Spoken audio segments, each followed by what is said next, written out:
Tonight we begin with a strike that US intelligence officials had feared, anticipated and ultimately prepared for. A retaliation that unfolded not over days or weeks, but in minutes.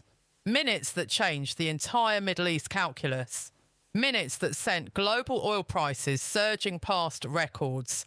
Minutes that put the entire region on the edge of full-scale war. What Iran did today crossed a line that Washington had desperately hoped would hold. And when that line broke, Israel did not hesitate. They responded with fury, with precision, and with a message that Tehran will not soon forget. For weeks now, there had been signals, not official channels, not diplomatic cables, just signals that Iran was preparing something unprecedented. Iran has been aggressive, yes, but they have been calculated in their aggression. Their moves have followed a certain rhythm, a predictability, almost a choreography. But what set off alarm bells in Washington this morning was that the rhythm went silent.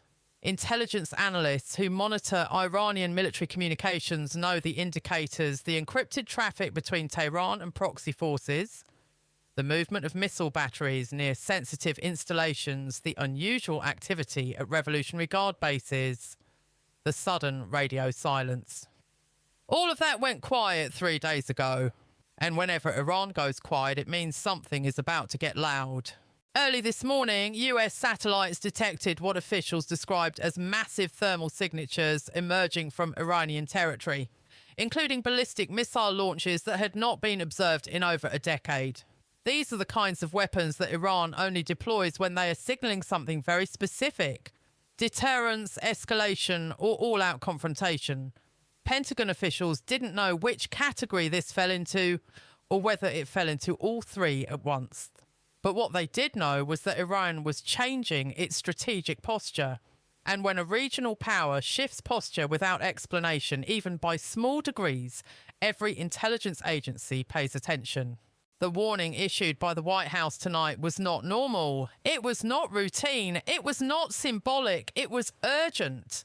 Official after official, briefing after briefing, described Iran's strike as devastating, unprecedented, and perhaps most importantly, deliberately escalatory in ways we haven't seen since 1979. But escalation only works if the target hesitates. Israel did not. In fact, their response today was among the most aggressive we've seen in modern Middle Eastern warfare. Here's what we know.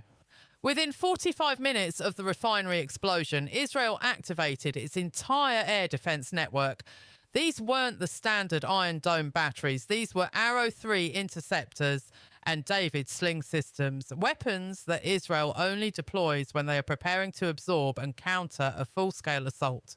Tonight, Israeli Defense Forces confirmed that Iran launched over 20 ballistic missiles at targets across Israel, including the Haifa Bay Refinery complex that had recently been upgraded for what analysts believe was increased strategic petroleum reserves. Iran struck before Israel could disperse its fuel stockpiles. They hit the main processing facility. They hit the storage tanks along the northern perimeter. They hit the pipeline junctions that were likely preparing to supply military operations. In other words, Iran targeted the logistical backbone of Israel's military sustainability, the infrastructure that would have kept Israeli jets fueled during a prolonged conflict. This is what made Washington's warning so urgent. Iran's strike wasn't just symbolic, it was strategic. And it represented the kind of move that could cripple Israel's operational capacity if left unanswered. And Israel, understanding that fully, responded with overwhelming force. Not recklessly, not impulsively, but strategically. They didn't strike civilian areas. They didn't target population centres. They hit Iranian military installations. They hit Revolutionary Guard command centres. And here's where the story becomes even more alarming. US intelligence officials now believe that Iran's strike was designed to test the resolve of Western alliances after months of diplomatic uncertainty. Iran wanted to see whether Washington would distance itself from Jerusalem, but instead the opposite happened. The Biden administration didn't hesitate. They issued a joint statement that was so direct, so unequivocal, that even Tehran noticed. You don't get Iran's attention easily, but today Washington did. Defense analysts speaking with NBC News under anonymity described Iran's shift as probing, a way to measure Western commitment. But Israel proved today that they remain both capable and willing. Their strikes were not only precise, they were coordinated so effectively that Iranian air defences failed to intercept a single incoming weapon. That failure matters because it shows the technological gap remains insurmountable. It shows that Iran is not the dominant regional power. They are the vulnerable one. As reports continued coming in throughout the evening, we learned more about the scale of Israel's response. Israeli Air Force jets carried out over 40 sorties into Iranian airspace, forcing Revolutionary Guard commanders to evacuate 3 major facilities. Israeli cyber units targeted communication networks that have been upgraded in the last 6 months.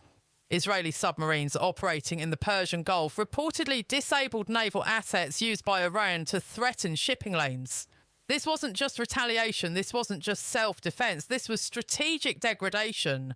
This was systematic dismantling. And systematic dismantling is the one thing Iran has struggled to recover from since the Stuxnet attack. For every advance they have made, Israel has countered with something that sets them back even further. Remember, Iran thought their missile program was untouchable. They thought their proxies provided sufficient deterrence. They thought the world was too distracted to respond. But tonight, the exact opposite is happening. Their missiles were intercepted or destroyed on the ground. Their proxies are being systematically targeted. And the world is watching with unprecedented focus. What makes this moment so dangerous and so unpredictable is that Iran's strike happened at a time when Supreme Leader Khamenei is under immense internal pressure. Hardliners want escalation. Moderates want de-escalation. The military wants to demonstrate strength. And the economy wants sanctions relief. Khamenei is balancing these demands while managing a population increasingly sceptical of the regime. And when leaders in that position make sudden moves, they're not doing it from strength. They're doing it from pressure. They're doing it from vulnerability. The White House statement now distributed to every major ally was designed to signal that Washington is not willing to allow regional destabilization. Officials said plainly that Iran's strike was inconsistent with any framework for de-escalation. That is diplomatic language for this was an act of war. You don't usually hear that tone from this administration unless something serious is at stake. Meanwhile, Israeli Prime Minister Netanyahu addressed his nation in a sombre, defiant speech tonight. And he said, "We did not seek this confrontation." He said, "But we will not shy from it." And he said, "Every enemy who strikes Israel will learn that our response is tenfold." These are not rhetorical flourishes. These are statements from a government that understands just how high the stakes have become. Here's what makes the situation even more concerning. Iran's strike wasn't isolated. Along with the missile barrage, Hezbollah also launched rockets from southern Lebanon. Houthi forces fired drones toward Eilat Iranian-backed militias. Increased attacks targeting US bases in Iraq. All of this happened within the same 6-hour window. When Iran moves multiple pieces at once, it means something larger is underway. Analysts are now considering several possibilities. One is that Iran is preparing for sustained conflict, and another is that Iran is attempting to force international mediation.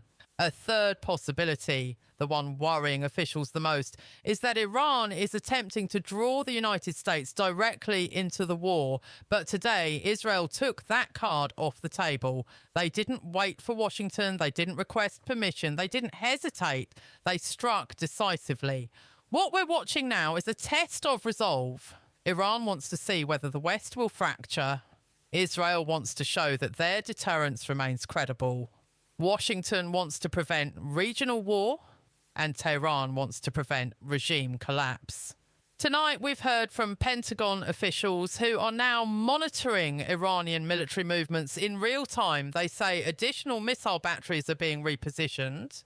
They say naval vessels are moving towards strategic choke points, and they say Iran's decision to strike the refinery is likely part of a broader campaign intended to exhaust Israeli resources. But Israel is not backing down. In fact, Israel is escalating methodically. Their response today, swift, precise and devastating, has sent a message to Tehran that further aggression will be met with overwhelming force. And it sent a message to Washington that Israel remains the region's indispensable ally. As the night goes on, we expect more details to emerge about what exactly Iran hoped to achieve. But what we do know is that Washington's warning was timely. It unified the alliance, it clarified the stakes, and it prepared the world for what may come next. What happens next will depend on what Iran does in the next 72 hours. If they de-escalate, this moment will be remembered as a near miss. If they escalate further, Israel and the United States have already shown they are fully prepared. They have shown they are ready to respond.